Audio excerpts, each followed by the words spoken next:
Okay, good evening, everyone. I'm using the microphone because we're filming this evening, so even though this is a small space, or reasonably small space, it's important that we're all mic'd up so that the video recording can be done properly. Good evening and welcome on this very inclement evening. My name's Helen Sullivan. For those of you who don't know me, I'm the director of the Melbourne School of Government, and it's a great pleasure to welcome you here for two reasons. This is the final seminar in our Future of Work series, which we started earlier this year and we've been running throughout the year. But it's also the first event that we've held in this space since we launched the School of Government in June. So this is our first testing out of this rather interesting, is a word that most people use to describe this space. Interesting, of course, is a word that can cover a multitude of things. I love this space because it is so flexible, but I'm aware that it does take a bit of navigating, so please do take care. As we begin, I would like to acknowledge the traditional owners of the land on which we're meeting this evening, the Wurundjeri people.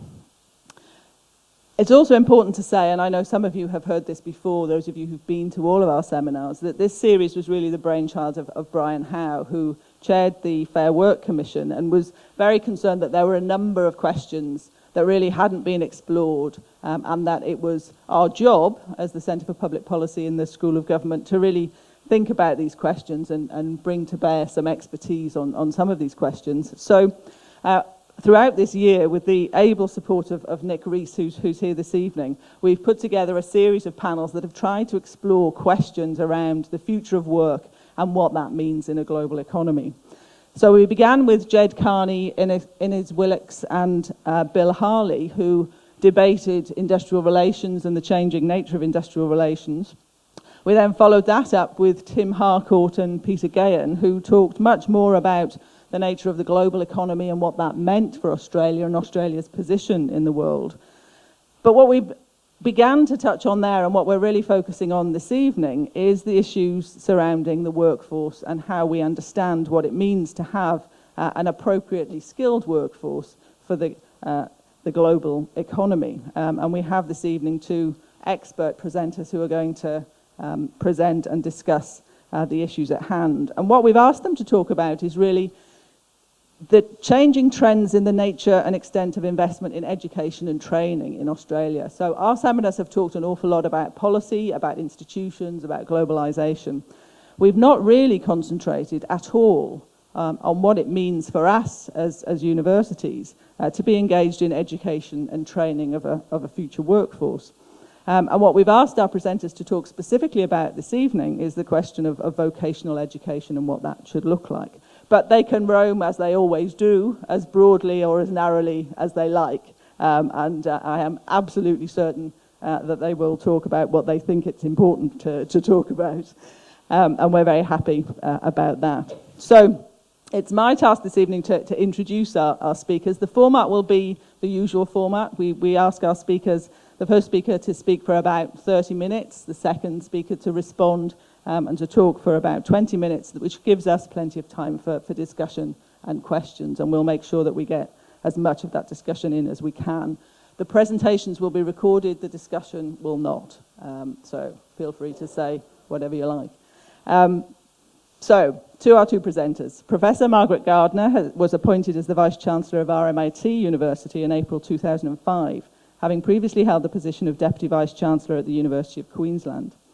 Professor Gardiner has provided strategic advice on educational pathways, human resource management, equity and employment, and industrial relations to governments, industries, and a broad range of institutions. She's also served on an exhaustive number of boards and bodies, including in the arts and education sectors. And I think for our interest this evening, it's important to note that she's currently a member of the L.H. Martin Institute Advisory Board, the Anzac Centenary Advisory Board, and a member of the International Education Advisory Council. She chairs a number of boards, in addition to also being a director on the Open Universities Australia, and the Fulbright Commission Advisory Boards. In 2007, Professor Gardiner was made an Officer of the Order of Australia in recognition of service to tertiary education, particularly in the areas of university governance and gender equity, and to industrial relations in Queensland. The respondent this evening is Mr. Bill Scales. Mr. Bill Scales is Chancellor of Swinburne University, so it's a real Victoria experience this evening. He's also President of Business Higher Education Roundtable. He's a council member of the Victorian Division of the Australian Institute of Company Directors and a member of the AICD's National Education Advisory Committee. He was appointed by the Australian Government in June of this year as a member of the Civil Society 20 steering group to contribute to Australia's G20 presidency in 2014. He also consults the governments on a range of policy matters, including educational matters. Over the past 8 years, he's been involved as chair or panel member on a number of important public inquiries. In 2011, he was appointed as member of the expert panel established by the Victorian Government to conduct the Protecting Victoria's Vulnerable Children inquiry. In 2010, he was appointed by the Australian Government as a member of the expert panel to conduct the review of funding for schooling, what became known as the Gonski Review. And in 2008, he was appointed by the Australian Government to the panel to review Australia's higher education sector, also known as the Bradley Review, and subsequently to the reference group advising the Australian Government on regulation for the higher education sector. So we couldn't possibly have, I don't think, two more informed and expert speakers for our session this evening. So without further ado, I'd like to welcome Professor Gardiner to the stand. Professor. It's a great pleasure to be here, and thank you very much for the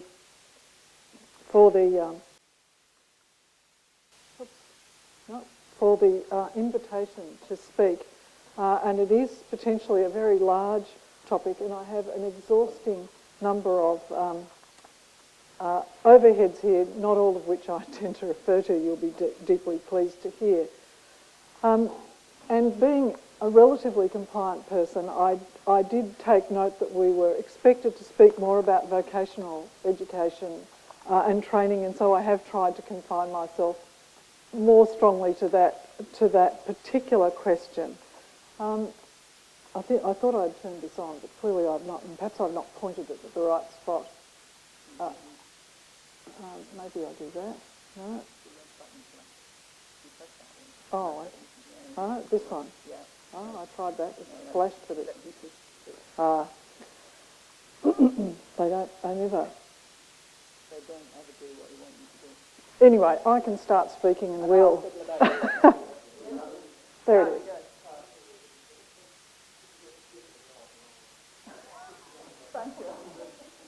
Okay. I just wanted to begin with, I think, a quote from a very good Australian Labor economist, which is a great way to think about developing Australia's workforce, whether it's in the context of a global economy or any economy, and what that means in terms of education and training. So this is Sue Richardson. And she said, economists who seek to explain why some countries have higher rates of economic growth than others have established that high levels of skill among the workforce contribute both to high levels of national income and to high rates of economic growth. A major reason for this is that more skilled workers make the adoption and adaptation of new technologies easier and cheaper, and these are the true engines of economic growth. This provides evidence in favour of some explicit government support for education and training in the face of the many potential impediments to individuals and firms making socially efficient decisions about how much skills development to invest in. And I just want you to keep that in the back of your mind, because what I want to talk about, if we just go to the first slide, while I'm going to largely focus on vocational education and training, I'm talking about it in the context of tertiary education and training in Australia. Not a whole lot about its shape, more about how that shape intersects with its performance. The whole question of skill shortages, real and imagined, because this is actually where most of the public policy discussion comes to bear on have we got the workforce for the future. And I say real and imagined because that is quite important for then how we actually understand the challenge for tertiary education of dealing with the global economy, and more importantly, what the opportunities are in education and training, which is what I want to end on. So that's really what I want to talk about. So just a little bit about this global economy and what it's supposed to mean. I am not going to go into great detail about the many things people have said about knowledge-based economies or what happens in largely service sectors and what happens as economies develop. What we do need to say is that for Australia, much of what's been driving the framework for thinking about Australia's workforce and the global economy sits in part in the paper Ken Henry did called Australia in the Asian Century. That has a reasonable amount of, I'd say, bipartisan support if you're thinking in public policy terms. And it draws attention to just the things that are foremost, if you like, in policymakers' minds as they look at the shape of our workforce and our investments for the future. And essentially what Australia in the Asian Century recognises, and I'm very pleased that Ken Henry's not here to tell me that I've got this entirely wrong, it recognises that the growth and opportunities for Australia will proceed from the increasing pace of development of the economies in our region. And pretty much people agree with that. And we can pick a number of countries, and we can think of China and Korea and Indonesia and Vietnam, and we could think of many others, but they're a pretty good bunch to keep an eye on, at least in one instance. And to seize those opportunities, one really key requisite is a workforce that's able to engage with the region and that has the desired skills that are necessary in the region. And so we get to the really simple and fundamental point that there's a need for sufficient people with tertiary education to meet the needs of growing economies that are moving into that whole knowledge-based world, that have a demand for more and more skills. And beyond that, what Australia in the Asian Century put in front of Australia is a belief that somehow that effective engagement with the region requires familiarity with culture and facility with language. And so we get a discussion about quite a broad range of skills that are beyond what people typically think of when they think of in terms of skills. Now, you can get an argument about facility with language because people will argue about the diverse composition of Australia's population and whether in fact we've got enough of the language skills given the diversity of our ethnic base. But let's leave that to one side. There's a set of skills that are language, engagement with region, and then what people most typically understand is the set of tertiary education, competencies, skills, attributes that will allow people to engage with these growing economies. And so what we have then is the policy framework that says we really have to focus on tertiary education attainment. And Australia's done that in most recent times by setting targets. The thing that people talk less about that I want to mention right at the end is where international students fit in this. Because let me just say at the outset that when people talk about public policy and talk about the policy in terms of investment in education and training, they typically have in their mind what they would think of as of Australian citizens. Our workforce, our opportunities in the region. And I want to say to you that one of the things I will go on to say at the end is in fact that's to underestimate what our opportunities are in the region, and it would be a silly person that thought that developing our workforce in an Asian century is not something that should take into account our incredible capacity and capability in the field of international education. So I leave that with you as well. We'll come back to it.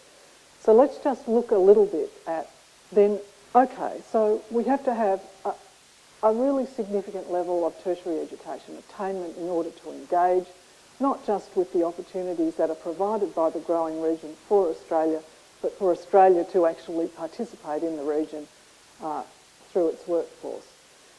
And if meeting the needs of a global economy is providing sufficient numbers of workers with tertiary educational qualifications, there is a simple answer. I'll just show you some tables, but we can demonstrate it many ways. Australia is on track and outperforming many others. It's about that simple if we talk about attainment. So we might just move a couple of slides. We don't want to. So here's a first set of targets. So no, we're not quite on track to deal with the proportion of working age Australians without qualifications, but we are definitely, we're not doing badly, but we are definitely on track for this whole tertiary investment. Doubling the number of diploma and advanced diploma completions by 2020, tick. We can move on to the next one. Age and level of education, this is showing people with tertiary education, age 17, age 18, age 19, age 20. So I'm focusing on that level of tertiary education attainment compared to the others. And you can see the OECD percentages, and of course the OECD is a relatively advantaged group of comparators. And you look at Australia and you say, basically, that you can make that broad conclusion. We have actually done remarkably well, and we are doing remarkably well. It doesn't mean we should stop doing remarkably well, but we should not have performance anxiety.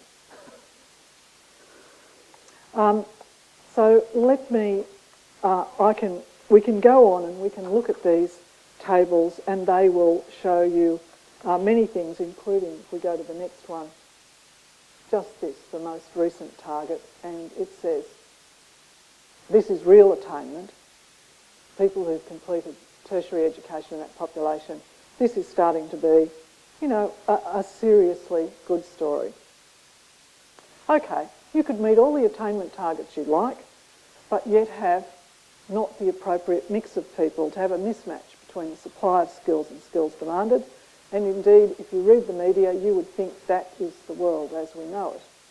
Because employers are frequently quoted complaining, and particularly, let's stick with vocational education, about the quality of vocational education, the relevance or implied lack of same of vocational qualifications, the lack of vocationally qualified people in some fields and overproduction in others.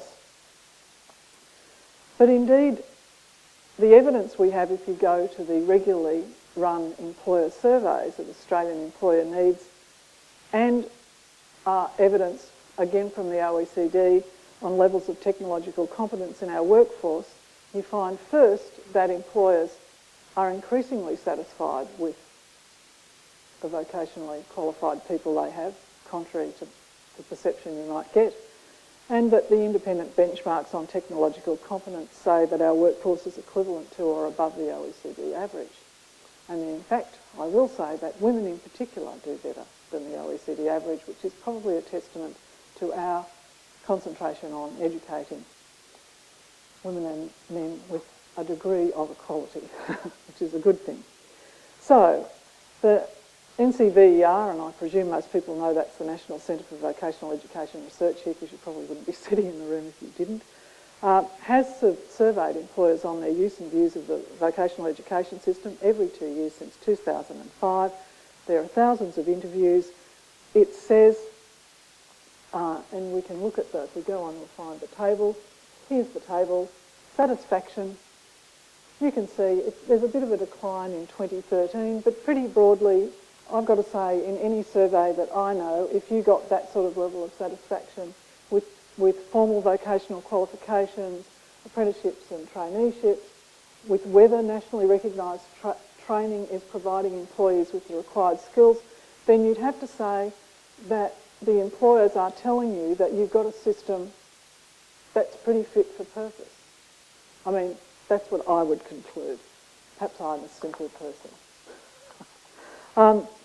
But let's look at the most recent OECD Skills Outlook, which, as part of its program, provided an international assessment of adult competencies, which is the companion to PISA, which is, we understand, is the school age one.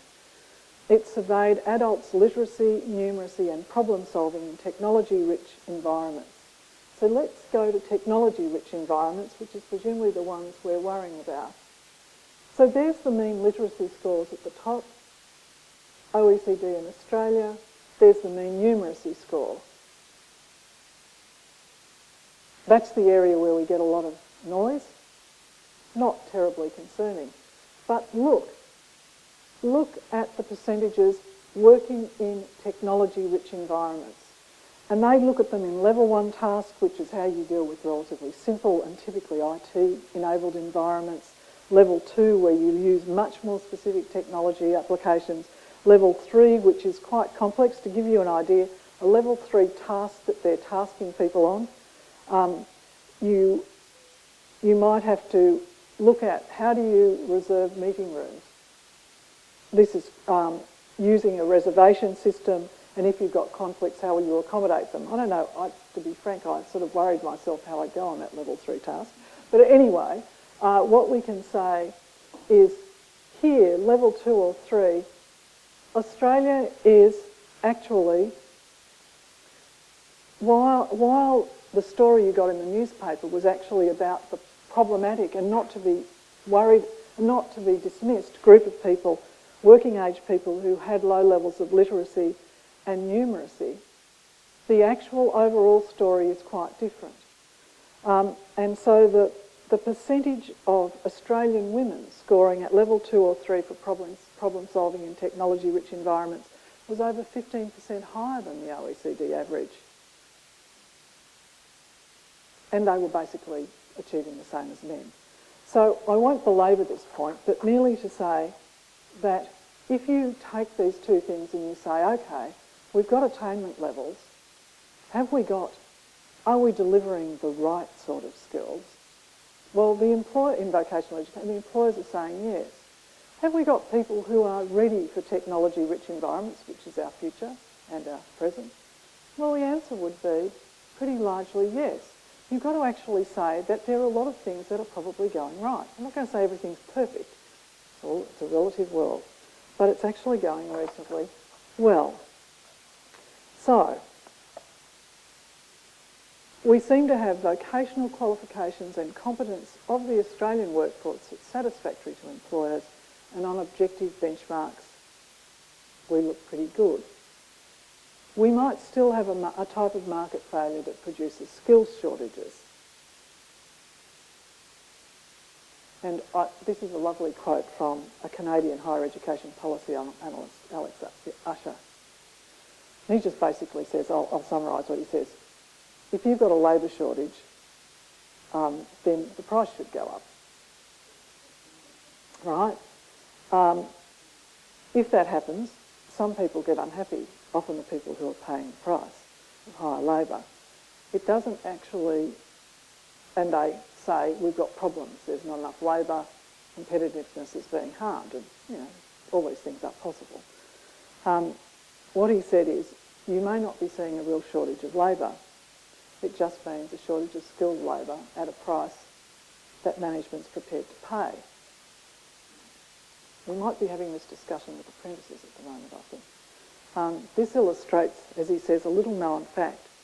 When governments talk about education as a means to make the economy more competitive, what they really mean, he says, this is a very cynical view, not one I share, that they are over-educating the population so as to create enough surplus skilled labour to keep wages depressed and competitiveness high. But it is worth sometimes taking the cynical view in our midst and just reflecting on it for a while, because it is a balance. It is a balance. Are the skill shortages because that economy cannot pay enough to attract the appropriate levels of skills, or have we actually got some issue that is a gap in the education and training system? And so there's actually been quite a bit of work done on skill shortages in Australia, and although there's a lot of talk about it, there's very little evidence about their prevalence, their causes, their consequence, whether we're actually looking at real skill shortages or lack of capability inside particular companies and their workforces. And what we find is that numbers of business report skill shortages, but it's not clear whether we're getting the one or the other. That is, I have people, but they are not capable for what I want, which is not quite a skill shortage, or whether I really can't get the people I want. Healy, Mavramaris and Sloan have looked at what evidence that's around recently, and they say that it's interesting that the reported incidence of shortages appears to be higher in low-paid service sectors. So witness my earlier quotation. But not necessarily in the higher paid areas. And so sometimes what we may be looking for is highly specialised knowledge that's not available, and they find when they survey employers that the one way they look to deal with that is not actually by investing in more education and training. So that's an interesting question. But that there are some skill shortages that are more demand, demand moving in the sector faster than can be caught up. But it's possible that there are a lot that are actually having no effect on performance, are actually minor instances of internal capability gaps, and do not tell you anything about the nature of the output of our education and training systems, although they seem to be the thing that a lot of people focus on. So let's move on. And so we could be having skill shortages because wages are insufficient to attract people in or keep them in. I'm constantly reminded of nursing, where it's not clear that we don't produce enough nurses, it's just will they stay long enough? And so what we're having to produce is an issue. Whether in fact in some of the trades the remuneration or the career progression is not there, and so people choose not to go into those. We have to understand that this is not necessarily something that can be engineered, I guess sounding like an economist, by the education and training system. You can get failures in the market because the price is not sufficiently high to attract the relevant people in. So Carmel, who always has, in my view, very sensible things to say, says that the labour market of the future will favour the highly skilled, and there's been a significant increase in the proportion of people who fit into that category, and we've just seen the performance in that. So in fact, much of the way people choose to invest in their own education and training is in fact in response to those sorts of demands, and we can see it. This is not to say that there'll be no skill shortages in specific areas, and that we should all not have some concern about that issue, but we need to be aware that the business cycle can have a much more dramatic effect on the demand for skills than almost anything else. And I say that because the way people sometimes wish to deal with these issues is by looking at how the education and training system will adjust. And they've actually got a market problem that is not going to be fixed by directed central planning, dare I say. That's why manpower planning has been one of the least successful ventures into public policy of any that I think we can probably look at. So, let me say a couple of things. Oh no, we've moved on to tertiary. We didn't mean to do that. We need to move back. We need to... Maybe appeared in the wrong spot. So let me try and move on a little faster because I've got more here.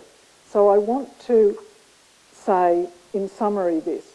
We know we have a future workforce that is going to need high-level skills. We have performance that says we are actually reaching those levels of attainment.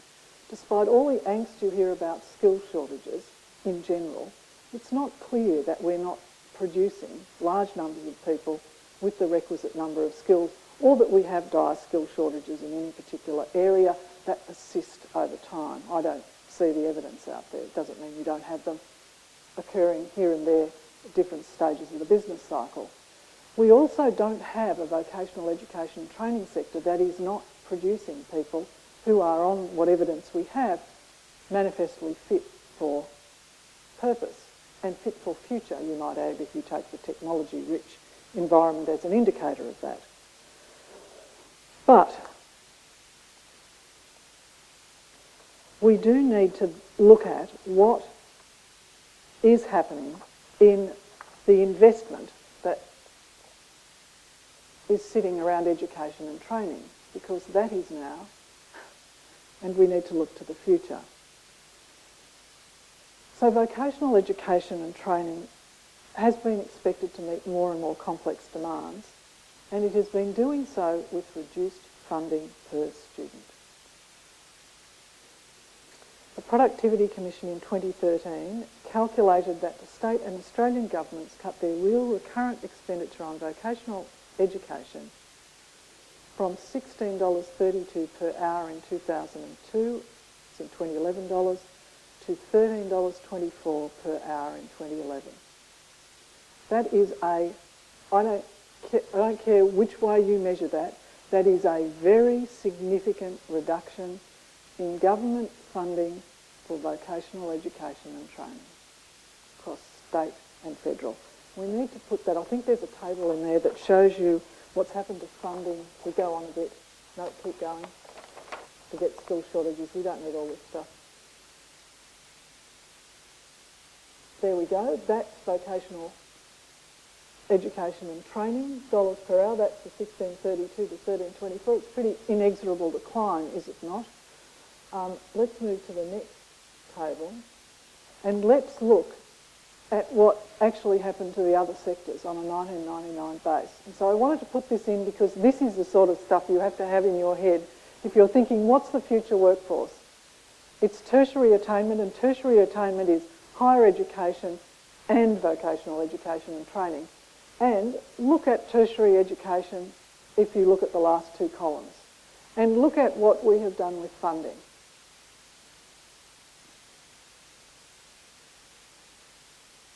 And you can see higher education having little fightbacks here and there, doing well for a bit. But you can see that vocational education has just essentially been experiencing what are euphemistically called productivity improvements. So,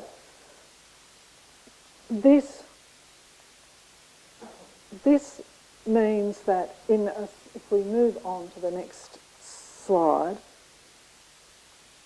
Australia spends about the OECD average on tertiary education, most from private sources, much higher than the OECD average, we know that.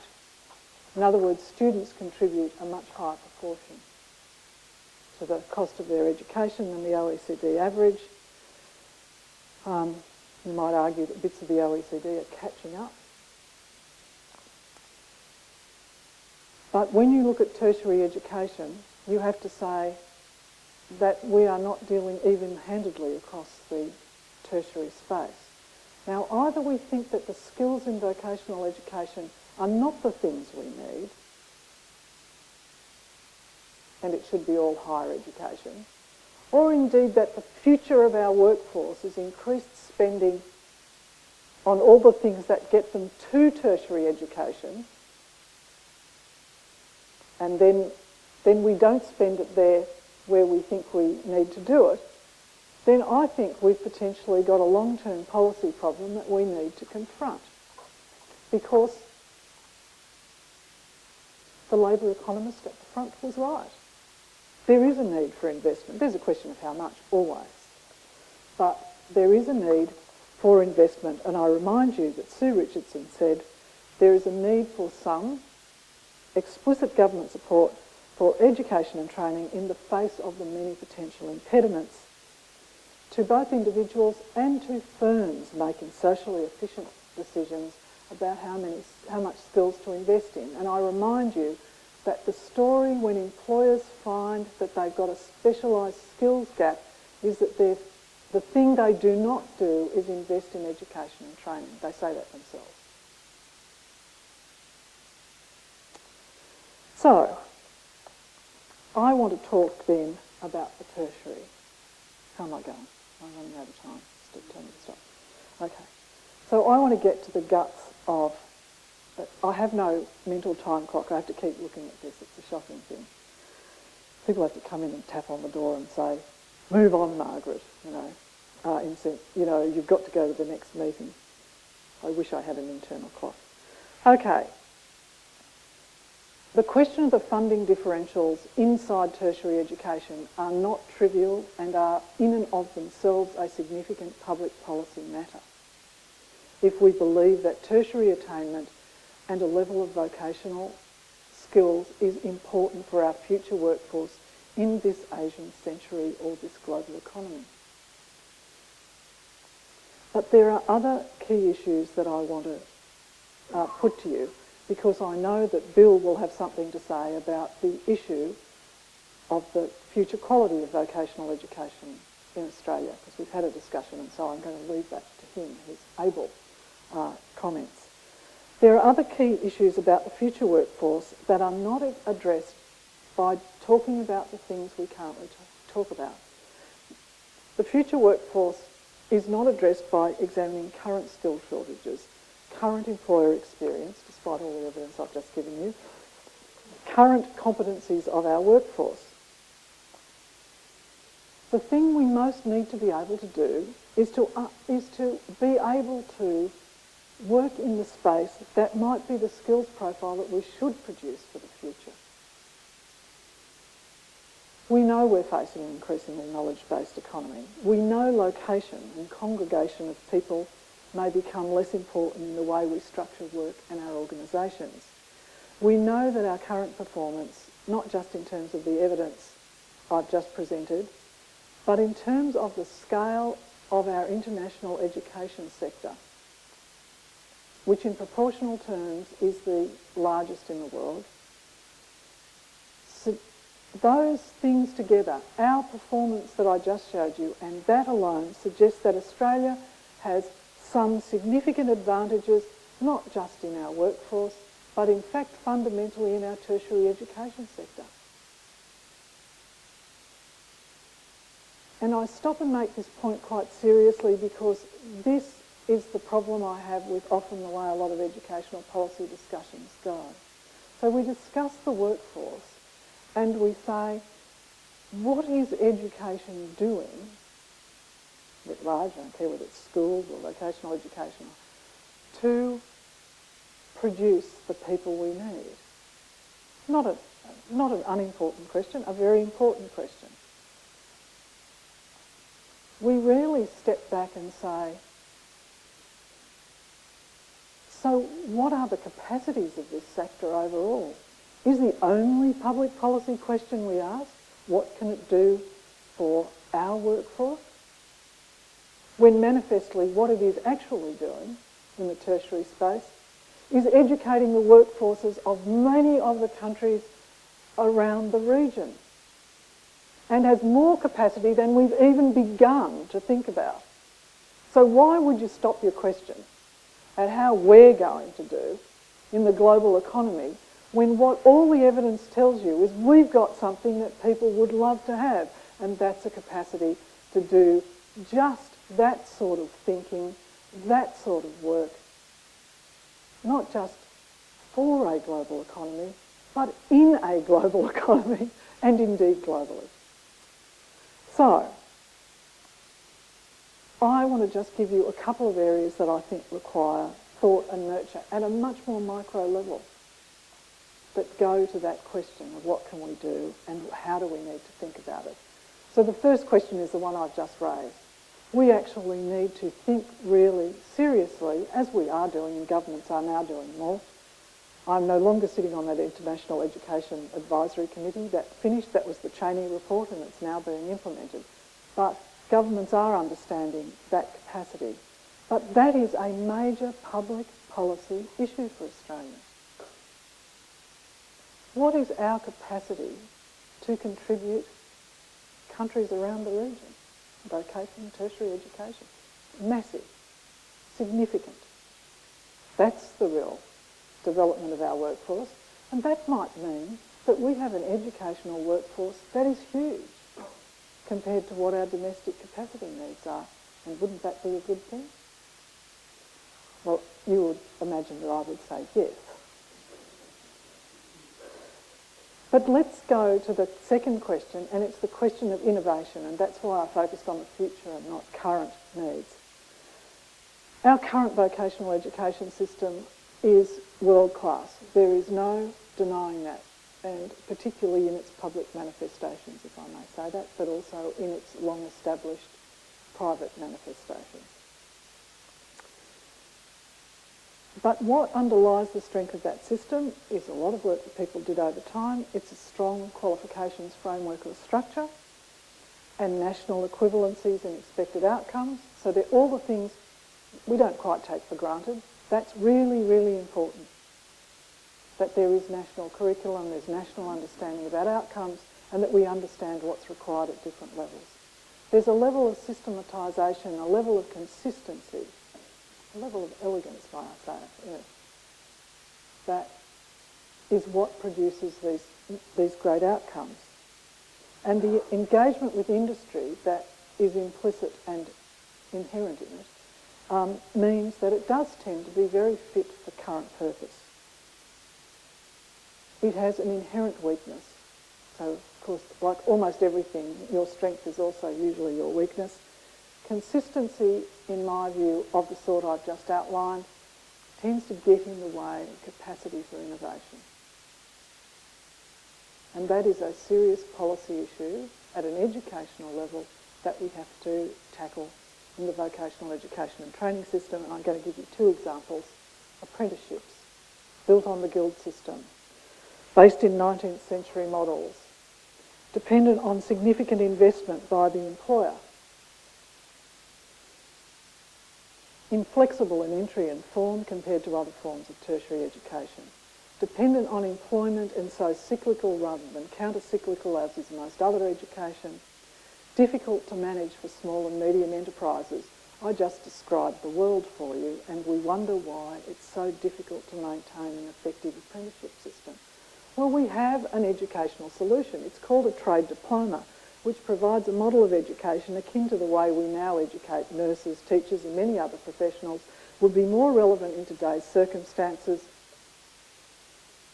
would deal with most of the things that I said are getting in the way, would let more people work in those spaces, and a range of current institutional arrangements involving employers' unions and industry prevents this taking off. As educators, we can innovate to solve what are the structural shifts that have made this, in my view, no longer a long-term future for vocational education. But it needs a policy solution to the bottlenecks. But unless we solve them, we lose that innovation. We keep doing something that looked good in the 20th, well, let me say, probably started looking less good after about 54 or 55. Let me take you to the other one in vocational education, associate degrees, 2-year sub-bachelor degree, AQF level 6 qualifications. There are currently 6 large providers in Australia, of whom RMIT is one, and indeed Swinburne put in one of the first associate degrees. Those 6 providers in Australia cover close to 3/4 of the enrolments in associate degrees. Why would we worry about having that qualification in the space, which is a higher education qualification with a vocational outcome? Because we have a need for paraprofessionals and technical skills that are not currently in the packages. And it's hard to get a package up because of all the reasons I said that make them great. They're great for consistency, and they're slower to innovate than any higher education provider putting a new program in the market. They're fast if you put modules together. They're slow for wholesale program innovation. So they're great modularising, design from scratch, slow. But in higher education, design process is swift and the ability to innovate is important. At RMIT, when we put associate degrees in, it wasn't just that the vocational education teachers got that possibility. They valued the opportunity for innovation, and innovate they did. And it allowed them to put qualifications that sat in a paraprofessional or technical space with clear vocational outcomes and clear articulation into bachelor's degrees if that was needed or wanted. The need for technicians and paraprofessionals in the field of robotics, bioengineering, data analytics, in reconfiguring professions in health and education and creating new paraprofessions is significant. This is a field of vocational education that needs exploration and innovation, and we need to give people space and that's the educational policy issue. And let me say, when I talk about articulation, I talk about tertiary, this is the other problem. We think about vocational education and higher education as if they are separate. And they are, indeed, for funding and regulatory and all sorts of purposes. And is this where you want to be in the future for tertiary education? It is not. Because if you put someone out in laboratory medicine and you want them to have a diploma in supervision, because that's basically the first thing you do when you go out into a lab, you supervise a small team, then that's what you should do. If you need your construction project manager to have an electrical qualification, then that's what you should do. And we have all the capability in Australia to do that. But we have structured our systems federally to make that more difficult than it need be. Yep. And let me go to the other end, and this is courtesy of my friend here, Bill, because he is going to speak about the other end, and this is the other end where we need innovation and work. Postgraduate specialisms and in doctoral degrees, particularly doctoral degrees that find their employment outside the academy. We have many roads to travel in this space. I said Bill's going to speak at this, again at RMIT in concert with other ATN universities and with the support of a federal government grant. We have an industry doctoral training centre in mathematics and statistics. And you wouldn't think that's where you'd get the industry doctoral training centre. The doctoral projects are sourced from industry, the students elect to work, supported by and engaged with the industry partner. Again, in a different form, without injecting innovation into industry practice through engagement with research, new opportunities for Australia and the world will never be realised. We should not restrict our policy sights to the future of the Australian workforce. We should be talking about educating a global workforce. We have the educational capacity and capability to produce tertiary education for a much larger and more diverse slice of the Asian region and indeed the world. We cannot do so if we are not prepared to support not just quality but innovation in our tertiary education. And I've given you some of the areas where structurally and in funding terms we need to be engaged. Much more needs to be done to create interconnected, if not integrated, tertiary education. Tertiary education should be a continuum, not the radical bifurcations of policy, curriculum, registration, accreditation, quality assurance, financing and student eligibility and fees that currently characterise our system. Australian vocational education will be affected by big changes in the economy, workforce, technology, globalisation, climate and presumably a whole lot of other things we haven't foreseen. It's accommodated big changes in the past. I don't have an issue that it can change in the future. But what we should do is have the courage of our performance, confidence in our capacities, and focus on building innovation in a vibrant, interconnected tertiary education sector. It won't be workforce planning. It won't be deciding that we need to be here and not there. If we create that vibrant, interconnected tertiary education sector and give it the capacity to innovate, it will meet the market and from it will come the skills for the future. Thank you. Margaret, thank you. It was quite a tour, really, wasn't it, of the whole area, and I'll try and just cover a few things. I'm clearly going to try and cover it from a supplier perspective, which is what I was asked to do, to talk about this in that context. But it is terrific to see people like John Swinburne here.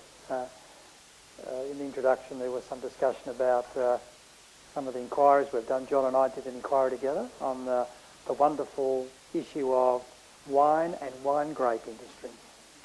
Somebody had to do it, John, didn't they? And but I should start off with a very interesting anecdote. One of our first meetings was with one of the, I won't mention the name, one of the wonderful winemakers of this country, and we had our early meeting with them, and And as we were about to leave, they said, of course, you'll have to take some of our product with you. And me being me, I said, I'm terribly sorry, but that's not possible in this inquiry. That would be that, as you've got to understand, it's not the sort of thing that you could possibly do. And John said to me, you mean I'm going to spend 12 months with you, and I'm not going to be able to get one bloody bottle of wine? And I don't think he's ever forgotten about it.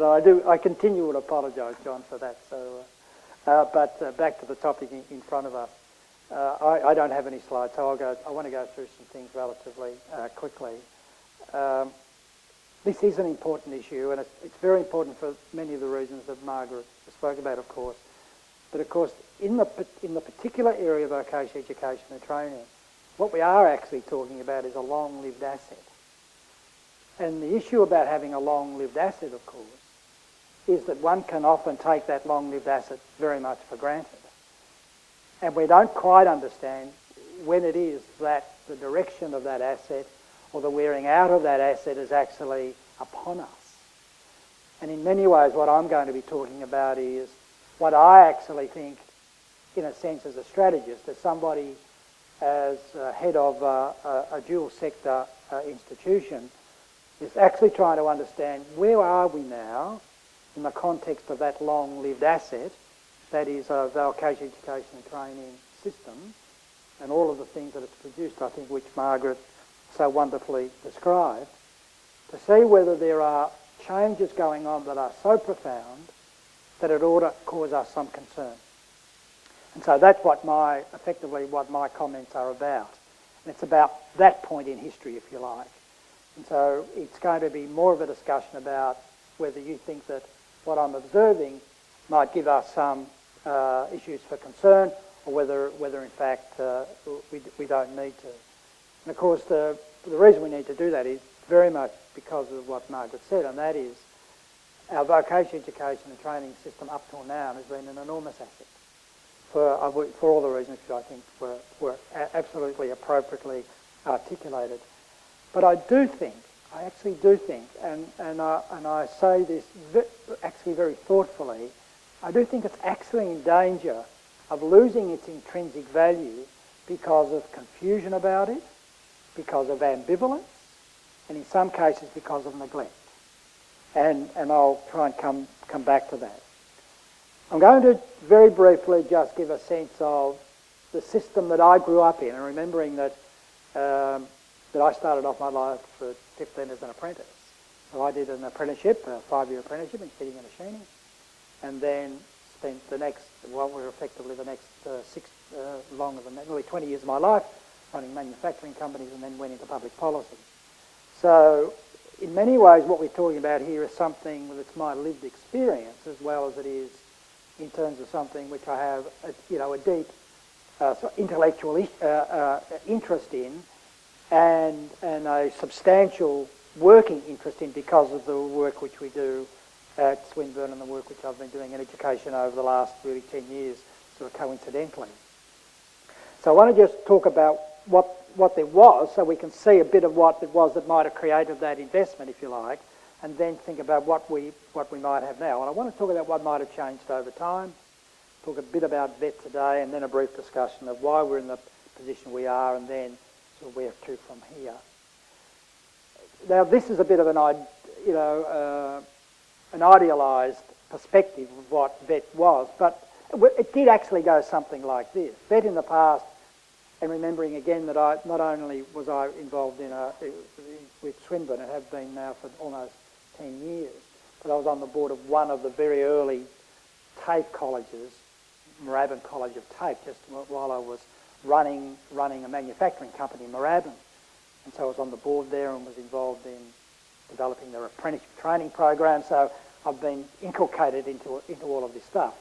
So VET was primarily TAFE.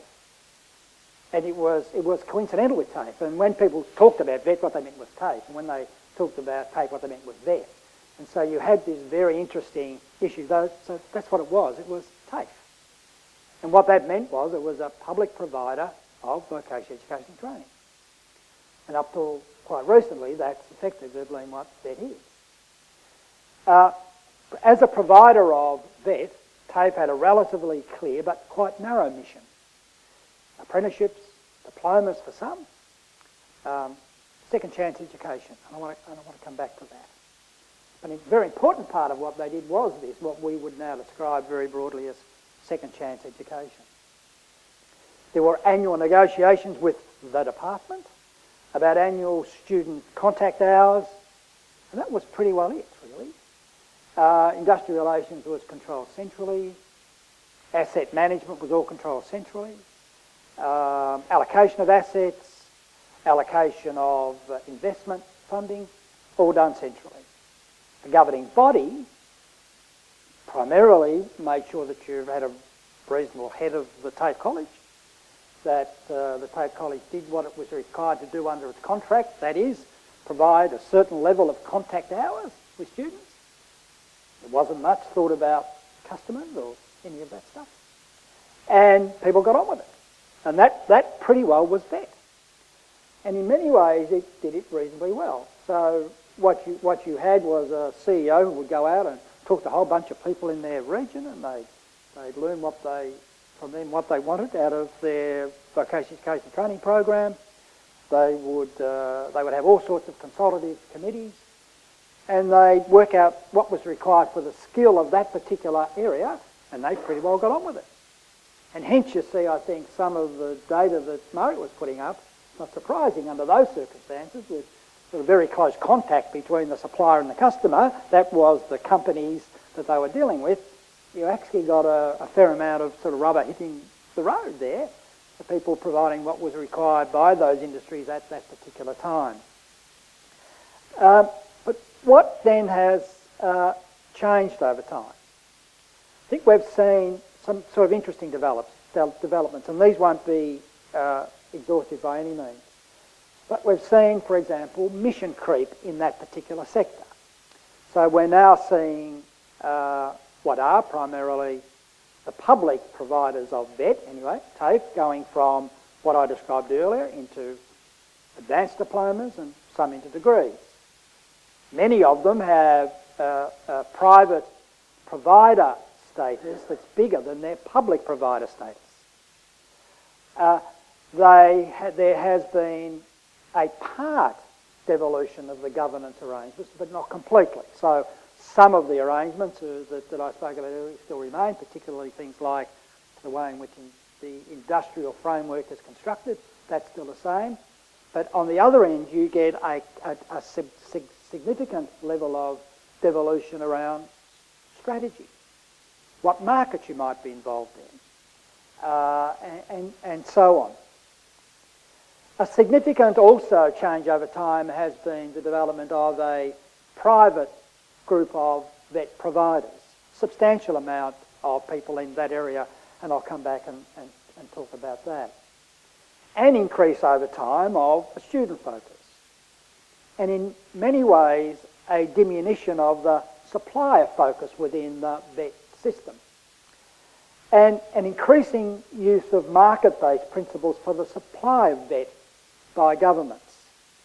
And that's an important issue which we can talk about a bit later on. So there's been this sort of gradual change from highly controlled, very little authority given to the governing body, to gradually a weakening of that control, but not sufficient devolution to have either one or the other operating effectively. So really a bit of a mishmash that's going on the supplier side. And of course the other element about what we're beginning to see today, and I think in addition to the points that Margaret made, is that there is a substantial level of confusion about who should have responsibility in a fiscal, in a governance sense across the country. Should it be the federal government that should be involved in this? Should the states have an involvement at all? If so, what should it be? To what extent should the Commonwealth intervene when it sees its state-based VET system sort of collapsing around it and therefore not being able to provide the sort of skills which are required and so on? So there's been a sort of an interesting debate around how should apply, but primarily the state to look after vet. That's primarily the case as it is today. There is significant variation across the Commonwealth about the role of vet and how vet operates. There has been, I think, an increasing agnosticism in relation to who provides vet and what is actually provided. Much more emphasis on saying, let the market decide this. And providing broad-based sort of economic incentives, if you like, for letting the market sort it out. And we'll come back to that in a minute. With Victoria being the most advanced in that regard, no question about that. But for many states and territories now looking at what's happening in Victoria and asking itself the question, should we or should we not follow Victoria? And if we should follow Victoria, how far should we go? And so that's going on almost while we speak. And of course, in relation to Victoria, what we now have in terms of the policy framework is effectively one policy, that is price. That's the driver. So, picking up on Margaret's point, we now have if you like, a policy. Whether one wants to call that a vacuum or not will depend on your perspectives. But there's a very clear policy which says we, the state, are prepared to provide a subsidy for the provision of those services where we believe, vet services where we believe there is market failure, and this is the price. We're also prepared to provide a small subsidy to some other parts of vocational education and training, but where we believe the market failure is actually quite minor, there may be some positive spillovers from education in general, so we think there might be a case for at least some small level of subsidy. And so to sort of quantify the points that Margaret made, it goes from roughly about $1.50 an hour for some areas to about the maximum which is applied, which I think is $13.50 for the significant and difficult trade areas like engineering and so on. And then a sliding scale in between. That's the only policy that's in place. So for people who are currently providers, people like us, that are trying to make sense out of what is the policy framework that we might be able to use to construct a system for the future, we have one signal. We don't even have a signal about investment any longer. So there's no longer a signal that actually says, and by the way, we understand that there might be a particular market failure in some areas of, for example, apprenticeships, where no one company will ever be able to fund the investment in that area to put in some of the high-tech CNC, NC equipment that enables engineers and apprentices and those in diplomas to be trained effectively. And those investments, of course, will cost in the millions, not in the hundreds of thousands or not even the tens of thousands. We are talking literally in the millions of dollars to be able to do that well. There is actually no policy that allows that to happen anymore. Yes, that's right. Unless we as funders can do that. Now, remembering, of course, that across Australia there are very few dual sector universities who would be in a position to actually make these fine decisions about whether they should or shouldn't. And so you get this really interesting dilemma about the gap there is in sort of the policy framework that allows these resource allocation decisions to be made on some sort of rational basis. That's not to say one shouldn't be very clearly aware of the way the market operates. But it also would be foolish to say that there aren't, in some of these areas, elements of market failure which actually do require at least some thought to be given to whether there ought to be some form of reasonable sort of public contribution to the way by which provision is provided. So that's where we sort of are at the moment, actually. And I think I'm probably explaining it about right, Margaret. That's about right. So let me then go on and talk about what I think actually works, and I won't go through exhaustively what works, and then I'll talk about what I think doesn't work. I think what actually works under that broad system quite well is when employers like Crown Casino, for example, wants to train its people. Works pretty well. The provisions of VET in that environment are pretty straightforward. Most of the benefit either comes to Crown or to the individual that's being trained, and so most of it is either is actually a private benefit. And for all intent and purposes, Crown pay for that. There's a fairly robust market system that provides it. There are many private providers, and there are a number of quite good public-funded TAFE colleges that are also into that private provision of services, and they're doing a pretty good job. And there are a number that are like that, actually. So, and again, I won't go exhaustively, but you get the message of what I'm saying. There's a group of provision that actually is catered for fairly well, primarily without any need for a policy framework, almost unnecessary. There's also the sort of the group training approach that I think Margaret also mentioned very briefly. It also works pretty well. And it seems to get the balance pretty right. It's somehow found a way by which it can work out where the public-private benefit lies. The benefit to employers, and it levies them. It asks something of apprentices by having not quite the same salary as they would get as a tradesperson, so they're making a contribution through the time that they're using to actually be trained. And the sector itself is informing itself about what's required, almost without a policy requirement. Doesn't need government to be involved, and some of the bigger employers are actually very heavily involved in this. And they're doing a pretty good job. And some sectors are actually doing a better job than others. For example, the building industry, I think, is doing a pretty good job in this area. Organisations like AIG that have got similar approaches, again, doing a pretty good job. Because without necessarily working through each of these in the way in which we would do it in a public policy context, they've sort of got it sorted out.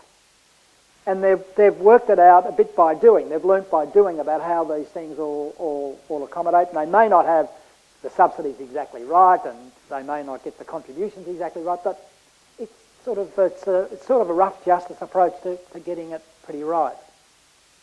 What doesn't work, in my view? I think the uncontrolled vision and mission creep within TAFE has been very confusing and quite counterproductive. Because I actually think that there are scenarios, and I'll come and talk about why that is in a minute, but there are some areas in the provision of education where that private provision actually doesn't seem to quite work. If you aren't a relatively large employer that actually is a member of AIG and you want to get, you think that there is a need for some apprentices in a particular region, it sort of doesn't work very well. But the TAFE system does work very well, and particularly if if you then want to add on to that, well, what we also want to do is to be able to get some people who are not quite engineers, but the people that Margaret described earlier, those that are moving towards a sort of a broad academic direction, but they're a bit of vet and academia combined together through a diploma. Doesn't quite work as well under the current system. The private market does not seem to be sustainable when it comes to the provision of these sort of high-cost apprenticeship areas.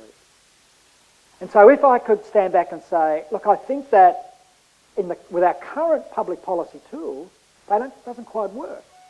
That doesn't mean that we can't develop some reasonable public policy tools, but they will be very different. For example, if we want the private providers to move into some of these high-cost areas, then we will have to have a much longer approach to the way in which we think about tendering out these things. So, for example, we might want providers to be in this space for 10 years, rather than just as we currently do with most of our government contracts, 1 or 2 years. We might want to get some guarantees from those private providers, where we say, you can't sell on the right to this, we're not going to allow you to monetise this benefit that you've just been given, which many of them actually want to do. That's why they want to get it, to monetise it. We might actually say, and by the way, if you decide to give it up, we're going to take it back. We're going to re-tender it. And by the way, there might be some other issues that surround it. My general point here is that we actually haven't thought through what might be the public policy tools that might enable us to go out into the private market to provide some of these things which are actually not currently accommodated well by that private market. And with our current public policy tools, actually the best providers are likely to be TAFE, public provider, not because they're actually necessarily the best provider, but because at the moment we don't actually have other tools that might replace them. And there's actually another interesting reason why we might want to do that, and that is that the transaction costs of actually getting a number of providers to do what one TAFE college might do are very high. What you can actually do currently with a public TAFE is you actually can go in, do a bit of negotiation, and get them to actually have a multiple set of objectives within one policy framework and within one sort of funding envelope. Very difficult to do with private providers. So those transaction costs are actually not inconsequential by any means. So our tools aren't quite right yet to be able to do some of the things that might allow that private market to do something that the public market has done quite well in the past. I think it's also fair to say that, quite frankly, price, whether it's in the public or private sector, can't be your only signal. You do need other signals to be able to try and find out what will give you the ability to try and allocate the right resource to meet the need in the future. And we're not quite there yet. And then very importantly, this second chance education is now almost forgotten within the contemporary education debate. Almost completely forgotten. I'll give you a relatively simple anecdote as to why this is actually important. When we did the review of, the two reviews actually, when we did the Gonski review and when we did the review of kids in care, the whole vulnerable children inquiry, there's a number that keeps popping up, and that is that roughly 25% of the population will never get a tertiary qualification. And that's a real problem for us for a whole range of reasons. It's a problem and it gets manifested in a whole range of different ways. That bottom 25% of the socioeconomic spectrum is the area where the highest level of child abuse happens. It's the area where there's the highest level of unemployment. It's the area where there is intergenerational unemployment. It's a serious, serious problem. And business and the community ought to worry about that for a whole range of reasons which we don't need to rehearse today. The current system actually doesn't cope with that group. It does not cope with it. For example, we have a program at Swinburne which is a young mums program. These are young women, 15 years of age, 16 years of age, child, single parents. Some of them got 2 kids at 15 years of age. We actually fund that from our own funding plus with philanthropic support. Primarily, there's no way by which those programs, which were a natural part of the old TAFE program, if you like, although not necessarily defined as that, was an important part of the education system. Everybody sort of understood it. They sort of understood that if you didn't get your Year 12 or your HSC or whatever was described that at the time, you could actually find a way of going back and doing Year 10 and Year 11 and Year 12 and maybe doing something else and doing a couple of subjects in a diploma. And if that worked out okay, you'd go on. That almost now is not available. And it's a serious, serious issue. Again, when we were doing the Gonski review, this number keeps coming up all of the time, this sort of 25% number. When we were doing the Bradley stuff, what's interesting about that is the bottom 30% of young men, in socioeconomic terms, that is, will effectively leave school, the majority will leave school at Year 10, and they will never have a tertiary experience. That's a terrible waste. A terrible waste. In terms of the subject which we're talking about today about a workforce, it's important for another reason, and that is, if you look in socioeconomic terms, the top 35% get a tertiary education and they always have a job.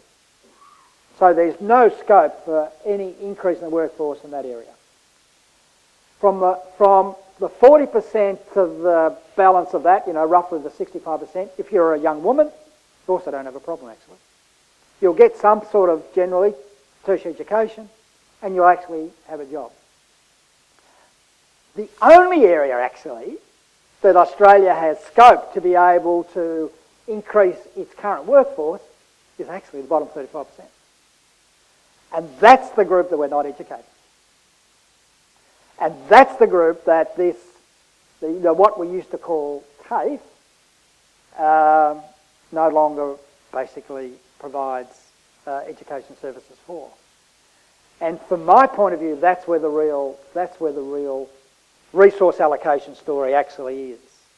And that's where the real policy failure actually is. And we all need to be concerned about that. Right.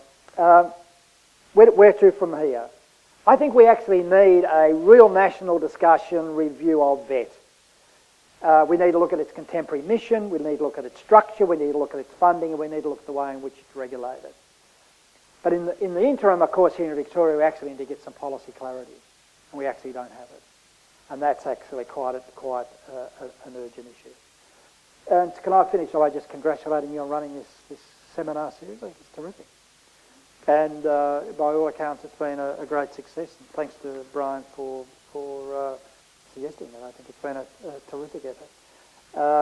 And I think clearly, hopefully, as you would have heard from tonight from both Margaret and myself, this particular element I think is an important part of it. So thank you.